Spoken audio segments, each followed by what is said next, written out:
You ask Tiger to solve. This deals with linear equations with one unknown.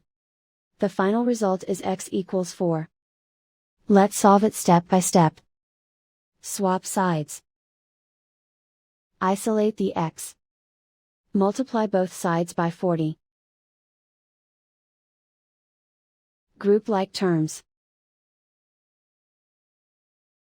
Multiply the coefficients. Simplify the fraction. Multiply the fractions. Find the greatest common factor of the numerator and denominator. Factor out and cancel the greatest common factor. And so the final result is x equals 4.